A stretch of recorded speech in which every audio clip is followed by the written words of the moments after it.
Hi, നമസ്കാരം. KRR വിഷനിലേക്ക് സ്വാഗതം. ഞാൻ KR രാജേഷ് കുമാർ. ലോക പ്രശസ്തനായ വന്യജീവി സംരക്ഷക പ്രചാരകനും എഴുത്തുകാരനും അതെല്ലാം ആവുന്നതിന് മുൻപ് ഒരു ഒന്നാം തരം നായാട്ടുകാരനുമായിരുന്നു ബ്രിട്ടീഷ് ഇന്ത്യൻ പൗരത്വമുള്ള ജെയിംസ് എഡ്വേർഡ് കോർബറ്റ് എന്ന ജിം കോർബറ്റ്. നിരവധി നരഭോജികളായ വന്യമൃഗങ്ങളെ അദ്ദേഹം വെടിവെച്ചു കൊന്നിട്ടുണ്ട്. ചമ്പാവതിയിലെ നരഭോജിയായ കടുവയെ കൊന്ന് വേട്ടക്കാരൻ എന്നു പേരെടുത്ത ജിം കോർബറ്റ് തുടർന്ന് 1 ഡസനോളം നരഭോജികളായ കടുവകളെയും പുള്ളിപ്പുലികളെയും വെടിവെച്ച് കൊന്നിട്ടുണ്ട്. ഈ മൃഗങ്ങൾ വകവരുത്തിയ മനുഷ്യർ സർക്കാർ കണക്കിൽ 1500-ലേറെ ഉണ്ടായിരുന്നു. ബ്രിട്ടീഷ് ഇന്ത്യൻ പട്ടാളത്തിൽ കേണൽ റാങ്ക് ഉണ്ടായിരുന്ന ജിം കോർബറ്റിനെ സർക്കാർ ഇടയ്ക്കിടെ വന്യജീവികളുടെ ആക്രമണത്തിൽ നിന്നും ജനങ്ങളെ രക്ഷിക്കുവാനായി വിളിച്ചു വരുത്തുമായിരുന്നു. ഇന്നത്തെ ഉത്തരാഖണ്ഡ് സംസ്ഥാനത്ത് നിലകൊള്ളുന്ന ജിം കോർബറ്റ് ദേശീയോദ്യാനത്തിന് ആ പേര് നൽകിയത് ഇദ്ദേഹത്തിന്റെ സ്മരണാർത്ഥമാണ്. ഇദ്ദേഹത്തിന്റെ നായാട്ട് ജീവിതത്തിലെ ഏറ്റവും ഉദ്വേഗജനകമായ ഒരു അധ്യായമാണ് രുദ്രപ്രയാഗിലെ നരഭോജിയുമായുള്ള ഏറ്റുമുട്ടൽ. ഏകദേശം 150ഓളം മനുഷ്യജീവനുകൾ അപഹരിച്ച് ഗഡ്വാൾ ഹിമാലയത്തെ ഭീതിയുടെ മുൾമുനയിൽ നിർത്തിയ രുദ്രപ്രയാഗിലെ നരഭോജിയായ പുള്ളിപ്പുലിയും ആ പുള്ളിപ്പുലിയെ വിദഗ്ധനായ നായാട്ടുകാരന്റെ കൈയടക്കത്തോടെയും കൗശലത്തോടെയും വേട്ടയാടുന്ന ജിം കോർബറ്റിന്റെയും സംഘർഷാത്മക നിമിഷങ്ങളിലേക്കാണ് ഈ വീഡിയോ നിങ്ങളെ കൂട്ടിക്കൊണ്ടു പോകുന്നത്. എല്ലാ പ്രിയപ്പെട്ടവർക്കും ഹാർദമായ സ്വാഗതം.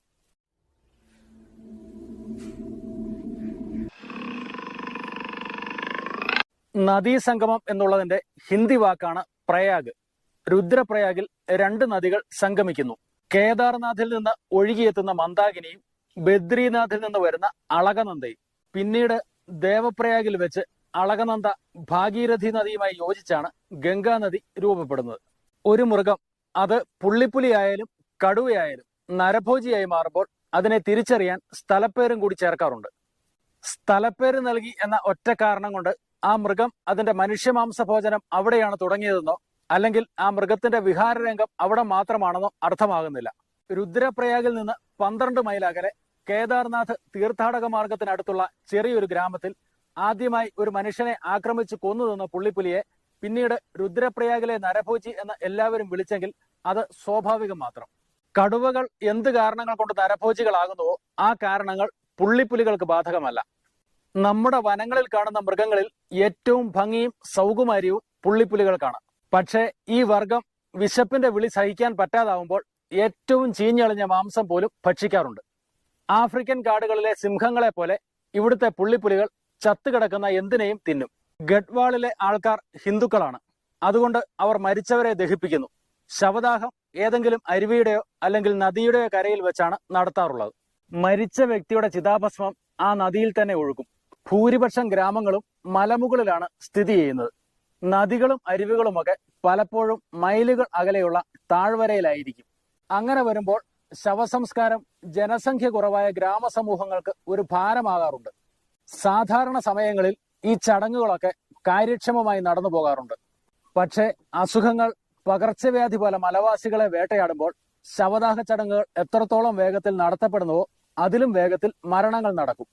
അങ്ങനെ വരുമ്പോൾ ലളിതമായ ചടങ്ങാണ് ഗ്രാമത്തിൽ ഒരാൾ മരിച്ചാൽ നടത്താറുള്ളത്. മരിച്ച വ്യക്തിയുടെ വായിൽ കത്തുന്ന ഒരു കൽക്കരി കഷ്ണം വയ്ക്കുക എന്നതാണ് ആ ലളിതമായ ചടങ്ങ്. അതിനുശേഷം അവർ ആ മൃതശരീരം താങ്ങിയെടുത്ത് മലമുകളിൽ നിന്നും താഴ്വരയിലേക്ക് എറിഞ്ഞു കളയുന്നു. പ്രകൃത്യാനുസരണമായ ഭക്ഷണം വിരളമാകുന്ന പ്രദേശത്ത് ജീവിക്കുന്ന ഒരു പുള്ളിപ്പുലി ഇങ്ങനെ എറിയപ്പെടുന്ന ശവശരീരങ്ങൾ കണ്ടും തിന്നും മനുഷ്യമാംസത്തിനോട് ഇഷ്ടമുള്ള ഒരു മൃഗമായി മാറുന്നു. അതുകൊണ്ട് ഗ്രാമത്തെ പിടിച്ചുകുലുക്കുന്ന പകർച്ചവ്യാധി പോലുള്ള അസുഖങ്ങൾ അപ്രത്യക്ഷമാകുമ്പോൾ സ്വാഭാവികമായും മനുഷ്യമാംസപ്രിയരായി മാറിയ പുള്ളിപ്പുലികൾക്ക് ഭക്ഷണം ലഭിക്കാതെ വരുന്നു. ആ മൃഗം അപ്പോൾ മനുഷ്യരെ കൊല്ലാൻ തുടങ്ങുന്നു. 1918 ഇന്ത്യയിലാകമാനം പകർച്ചവ്യാധി പോലെ പടർന്നു പിടിച്ച പനി 10 ലക്ഷത്തിൽ പരം ആൾക്കാരുടെ ജീവൻ അപഹരിച്ചു. ഏറ്റവും അധികം നഷ്ടം സഹിച്ച പ്രദേശങ്ങളിൽ ഒന്നായിരുന്നു ഗഡ്വാൾ. ആ പകർച്ചവ്യാധിയുടെ സ്വാധീനം അവസാനിച്ചപ്പോഴാണ് ഗഡ്വാൾ നരഭോജി രംഗപ്രവേശം ചെയ്തത്.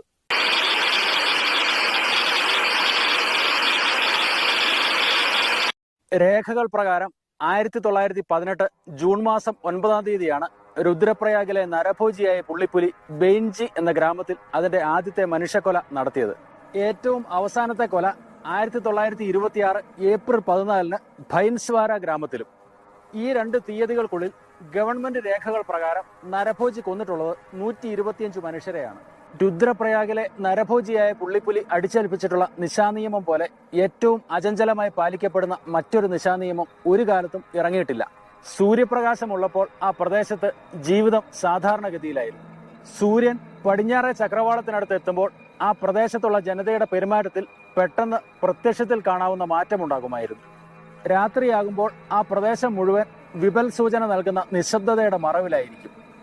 ആബാലവൃദ്ധം ജനങ്ങളും വീടിന്റെ വാതിലുകൾ ഭദ്രമായിട്ട് അടച്ച് കുറ്റികൾ ബന്ധിച്ചിട്ടുണ്ടോ എന്ന് ഉറപ്പുവരുത്തും. എല്ലാവരും വീട്ടിനുള്ളിലാണെങ്കിലും നരഭോജിയെ ആകർഷിക്കുമെന്ന് ഭയന്ന് നിശബ്ദരായാണ് രാത്രികാലം ചെലവിട്ടിരുന്നത്. 8 വർഷക്കാലം തീർത്ഥാടകർക്കും ഗഡ്വാളിലെ ജനങ്ങൾക്കും ഉഗ്രഭയം എന്ന വാക്കിന്റെ യഥാർത്ഥ അർത്ഥം അങ്ങനെയാണ് മനസ്സിലായത്. ഇനി ആ ഉഗ്രഭയത്തിനുള്ള ന്യായീകരണങ്ങൾ 1-2 ദൃഷ്ടാന്തങ്ങളിലൂടെ നമുക്ക് മനസ്സിലാക്കാം. ഒരു അയൽപ്പക്കക്കാരൻ കുറച്ചുനേരം പുകവലിച്ച് രസിക്കാൻ സുഹൃത്തിന്റെ വീട്ടിലെത്തി. എൽ ഷേപ്പിലുള്ള ഒരു മുറിയായിരുന്നു അത്. അവരിരുവരും തറയിലിരുന്നു കൊണ്ട് ഭിത്തിയിലേക്ക് പുറംചാരി പുകവലിക്കുകയായിരുന്നു. അവിടെ ഇരുന്നു കൊണ്ട് മുറിയുടെ വാതിൽ അവർക്ക് കാണാൻ കഴിയില്ലായിരുന്നു. ആ മുറിക്കുണ്ടായിരുന്ന ഒരേയൊരു വാതിൽ ചാരിയിരുന്നു, പക്ഷെ കുറ്റിയിട്ടിരുന്നില്ല. അന്ന് രാത്രി വരെ ആ ഗ്രാമത്തിൽ പുള്ളിപ്പുലി ഒരു മനുഷ്യനെയും കൊന്നിട്ടുണ്ടായിരുന്നില്ല. മുറി ഇരുട്ടിലായിരുന്നു. വീടിന്റെ ഉടമസ്ഥൻ അപ്പോൾ വലിച്ചുകൊണ്ടിരുന്ന ഹുക്ക സുഹൃത്തിന് നൽകി. സുഹൃത്തിനത് പിടിക്കാൻ കഴിയും മുമ്പേ അത് താഴെ വീണു. പുകയിലെയും കത്തിക്കൊണ്ടിരുന്ന കൽക്കരിപ്പൊടിയും മുറിയിൽ ചിതറിക്കിടന്നു. കൂടുതൽ ശ്രദ്ധ കാണിക്കണമായിരുന്നെന്നും അല്ലെങ്കിൽ അവർ ഇരുന്നിരുന്ന കമ്പിളി ഷീറ്റ് കത്തിപ്പോകാൻ സാധ്യതയുണ്ടെന്നും സുഹൃത്തിനെ ഉപദേശിച്ചിട്ട് അയാൾ മുന്നോട്ടാഞ്ഞിരുന്ന് നിലത്ത് വീണ് കിടന്നിരുന്ന കൽക്കരിപ്പൊടികൾ തടുത്തു കൂട്ടാൻ ശ്രമിച്ചു. അപ്പോൾ അയാൾക്ക് വാതിൽ കാണാൻ കഴിഞ്ഞു. വാതിൽ തുറന്നു കിടന്നിരുന്നു. ആകാശത്ത് ചന്ദ്രൻ പ്രകാശിച്ചു നിന്നിരുന്നു. ആ നിലാവെളിച്ചത്തിൽ ഒരു പുള്ളിപ്പുലി സുഹൃത്തിനെ വലിച്ചിഴച്ച് വാതിലിലൂടെ കൊണ്ടുപോകുന്നതാണ് അയാൾ കണ്ടത്. ഏതാനും ദിവസങ്ങൾക്ക് ശേഷം ജിം കോർബറ്റിനോട് ഈ സംഭവം വിവരിച്ചപ്പോൾ അയാൾ ഇതാണ് പറഞ്ഞത്: ഞാൻ സത്യമാണ് പറയുന്നത് സാഹിബ്. ശ്വാസം വലിച്ചെടുക്കുന്ന ചെറിയ ശബ്ദം പോലും ഞാൻ കേട്ടില്ല. കയ്യെത്തും ദൂരത്ത് ഇരിക്കുകയായിരുന്ന സുഹൃത്തിൽ നിന്നും ഞാൻ ശബ്ദമൊന്നും കേട്ടില്ല. പുള്ളിപ്പുലി അയാളെ കൊല്ലുന്ന സമയത്തും അയാളെ വലിച്ചഴിച്ചു കൊണ്ടുപോയപ്പോഴും ഞാൻ ഒരു ശബ്ദവും കേട്ടില്ല. സുഹൃത്തിനെ സഹായിക്കാനോ രക്ഷപ്പെടുത്താനോ എനിക്കൊന്നും ചെയ്യാനാകുമായിരുന്നില്ല. അതുകൊണ്ട് പുള്ളിപ്പുലി പോയതിനു ശേഷം ഞാൻ നിരങ്ങിച്ചെന്ന് വാതിലടച്ച് കുറ്റിയിട്ടു.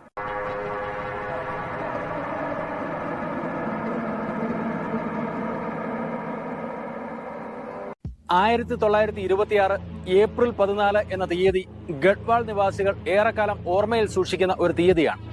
അന്നാണ് രുദ്രപ്രയാഗിലെ നരഭോജിയായ പുള്ളിപ്പുലി അതിന്റെ ഏറ്റവും അവസാനത്തെ ഇരയെ കൊന്നത്.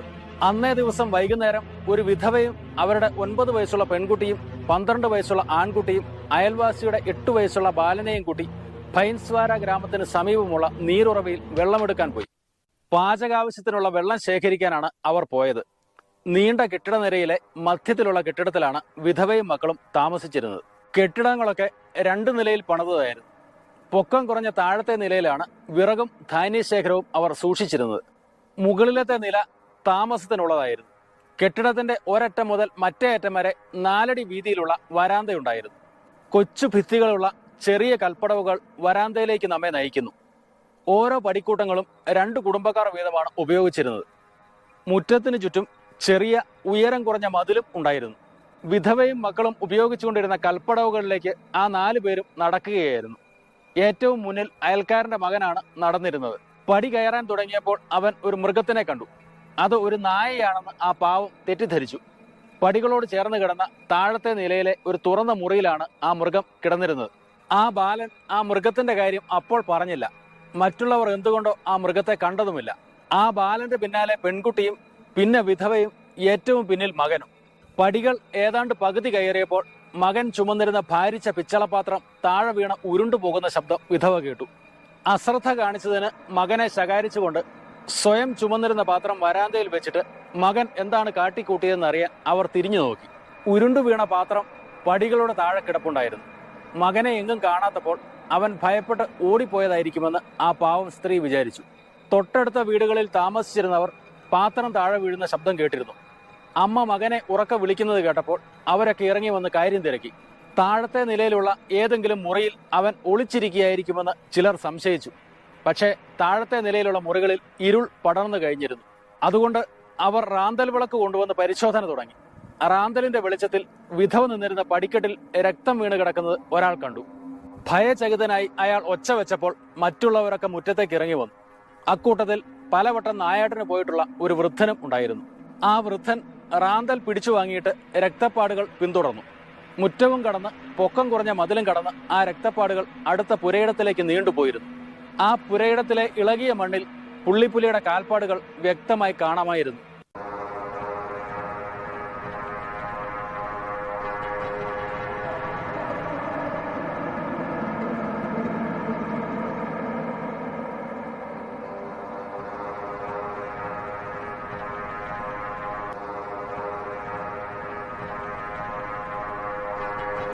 മൃഗങ്ങളുടെ മാംസം മാത്രം ഭക്ഷിക്കുന്ന ഭക്ഷണചര്യയിൽ നിന്നും മൃഗങ്ങളുടെയും മനുഷ്യരുടെയും മാംസം ഭക്ഷിക്കുന്ന ചര്യയിലേക്ക് മാറുമ്പോൾ ഒരു പുള്ളിപ്പുലിയുടെ സ്വഭാവങ്ങളിൽ കടുവയുടെ നിന്ന പോലെ ചില മാറ്റങ്ങൾ ഉണ്ടാകുന്നു.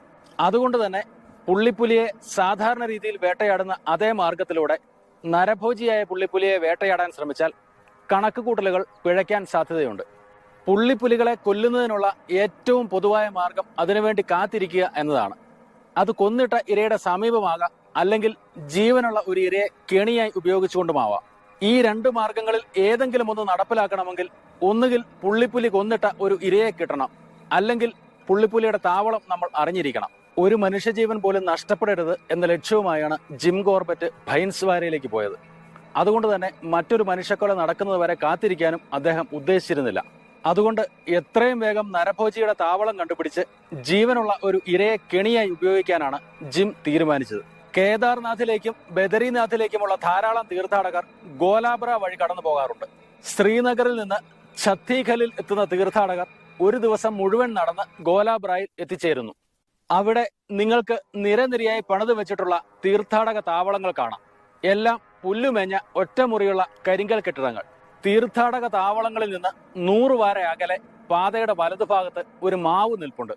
ഈ മരവും അതിന് കുറച്ചകലെയായി കാണുന്ന 2 നില കെട്ടിടവും ഗോലാബ്രായ് തീർത്ഥാടക താവളങ്ങളുടെ ഉടമയായ പണ്ഡിറ്റിന്റെ വസ്തുവകകളിൽപ്പെട്ടതാണ്. പണ്ഡിറ്റ് നരഭോജിയായ പുള്ളിപ്പുലിയുടെ ആക്രമണത്തിൽ നിന്നും കഷ്ടിച്ച് രക്ഷപ്പെട്ട ഒരാളാണ്. പുലിയുടെ ആക്രമണത്തിൽ പണ്ഡിറ്റിന്റെ വലത് കൈപ്പത്തി കീറിപ്പറഞ്ഞുപോയി. തീർത്ഥാടക പാതയിലൂടെയും തീർത്ഥാടക താവളങ്ങൾക്ക് സമീപവും രാത്രികാലങ്ങളിൽ നരഭോജിയുടെ സഞ്ചാരം പതിവാണ്. അതിനാൽ തീർത്ഥാടക താവളങ്ങളുടെ സമീപത്തായി നിൽക്കുന്ന മാവിൻ ചൂടിൽ ഒരാടിനെ ബന്ധിച്ച് മരത്തിന് മുകളിൽ കാവലിരിക്കാൻ കോർബറ്റ് തീരുമാനിച്ചു. നീണ്ട 10 ദിവസങ്ങൾ ഈ കാവലിരിക്കൽ തുടർന്നു. അതുകൊണ്ട് പ്രത്യേകിച്ച് പ്രയോജനമൊന്നും ഉണ്ടായില്ല. എന്നാൽ സമീപ പ്രദേശങ്ങളിൽ തന്നെ നരഭോജി ഉണ്ട് എന്നുള്ളതിന് തെളിവുകൾ ഓരോ ദിവസവും ലഭിച്ചുകൊണ്ടിരുന്നു. 11ാം ദിവസം വൈകുന്നേരമായപ്പോഴേക്കും 150 തീർത്ഥാടകർ ഗോലാബ്രയിലെ പണ്ഡിറ്റിന്റെ തീർത്ഥാടക താവളത്തിലെത്തി. നരഭോജിയുടെ ആക്രമണം ഭയന്ന് പണ്ഡിറ്റ് അടുത്ത കാലത്തൊന്നും തീർത്ഥാടകരെ അവിടെ തങ്ങാൻ അനുവദിച്ചിരുന്നില്ല. രാത്രിയിൽ പുറത്തിറങ്ങരുത് എന്ന കർശന നിർദ്ദേശം നൽകി തീർത്ഥാടകർക്ക് വേണ്ട സൗകര്യങ്ങൾ ചെയ്തു കൊടുത്ത് നേരം ഇരുട്ടിയതോടുകൂടി പണ്ഡിറ്റ് സ്വഭവനത്തിലേക്ക് മടങ്ങി.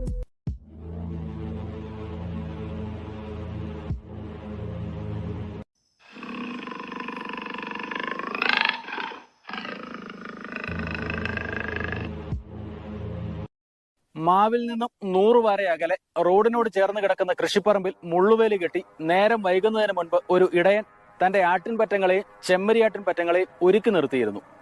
ആ ഇടയനോടൊപ്പം 2 നായ്ക്കളും ഉണ്ടായിരുന്നു. വെളുത്തവാവ് കഴിഞ്ഞിട്ട് കുറച്ച് ദിവസങ്ങളായിരുന്നതുകൊണ്ട് നല്ല ഇരുട്ടായിരുന്നു. ഏതാണ്ട് 9 മണി കഴിഞ്ഞ് റാന്തലുമായി ഒരാൾ തീർത്ഥാടക ഷെഡിൽ നിന്നിറങ്ങി റോഡ് കുറുകെ കടക്കുന്നത് മാവിലിരുന്നു കൊണ്ട് ജിം കോർബറ്റ് കണ്ടു. 1-2 മിനിറ്റുകൾക്ക് ശേഷം അയാൾ റോഡ് തിരിച്ചു കുറുകെ കടന്ന് ഷെഡിൽ കയറി. എന്നിട്ട് അയാൾ റാന്തൽ കെടുത്തി. ഉടൻ തന്നെ നായ്ക്കൾ ഉഗ്രമായി കുരയ്ക്കാൻ തുടങ്ങി.